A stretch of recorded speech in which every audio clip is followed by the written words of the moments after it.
Merci. La parole est à Monsieur Jacques Miard. Merci, Monsieur le Président, et merci des encouragements. Monsieur le ministre Macron, est-ce que votre politique économique de réforme pour la relance consiste d'abord à trouver des boucs émissaires? J'en veux pour preuve votre charge contre les pharmaciens et les notaires.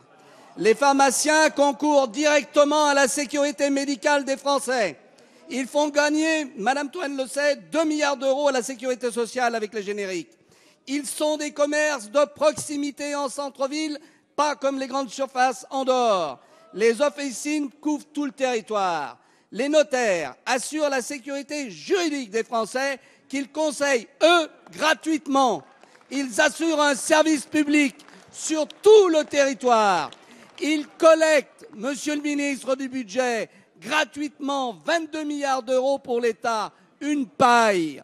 Ce n'est pas leur monopole qui coûte cher, ce sont les taxes de l'État. Partout en Europe où ce système a été soi-disant libéralisé, les honoraires se sont envolés. Plus de 30% aux Pays-Bas. La Chine, le Vietnam s'apprêtent à adopter notre système de notariat. Les litiges à la suite d'actes notariés représentent en France 4 pour 1000, 30% en Angleterre. Alors n'écoutez pas vos amis banquiers, Monsieur le ministre, à la cervelle lavée à la mode des méthodes anglo-saxonnes.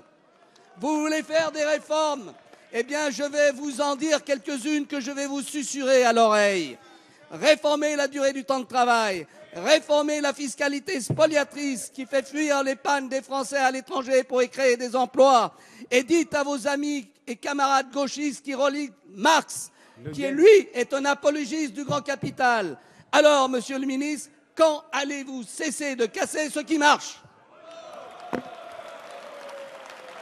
La parole est à Monsieur Emmanuel Macron, ministre de l'économie, de l'industrie et du numérique.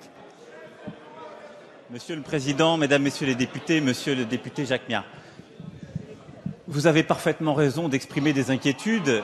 Je les ai reprises dès le premier jour, puisqu'en ce qui concerne aussi bien les pharmaciens que les notaires, le projet caricatural qui aurait pu être celui du gouvernement et contre lequel vous vous exprimez n'a pas été retenu, puisque ce n'est pas ce que nous faisons.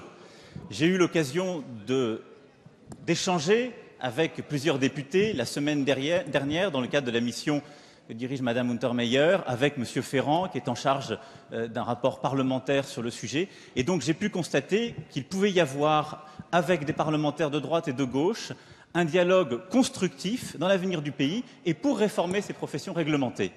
Mais je ne peux pas vous laisser dire, Monsieur le député, que nous allons supprimer l'exclusivité des actes authentiques ou de la vente de médicaments en officine, parce que ça n'est pas ce que nous ferons, et nous l'avons dit, et une communication au Conseil des ministres l'a exprimé. Je ne peux pas vous laisser dire qu'il s'agit d'un projet de dérégulation, de libéralisation, parce que ça n'est pas le cas, et je ne peux pas vous laisser dire que c'est un projet qui irait contre le maillage territorial, parce que ça n'est pas ce que nous voulons.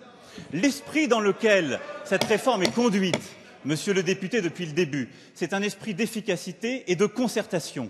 C'est un esprit précisément qui consiste à réformer avec les professionnels, avec les parlementaires, ces différentes professions. Parce que, à l'inverse, je ne peux pas accepter votre argument qui consisterait à dire que la France ne peut se réformer qu'en enlevant le droit des plus faibles. Parce que je ne peux pas accepter votre argument qui consisterait à dire que c'est en cassant certains droits que la réforme seule s'articule. Oui, une réforme est possible des professions réglementées. Parce que les notaires aujourd'hui peuvent se moderniser, parce que la population du notariat, l'accès au notariat doit se moderniser. Et pour ne citer qu'un exemple, on peut faire mieux avec des moyens plus modernes et plus républicains. C'est le projet qui sera poursuivi, loin de la caricature que vous venez de faire, Monsieur le député. Merci.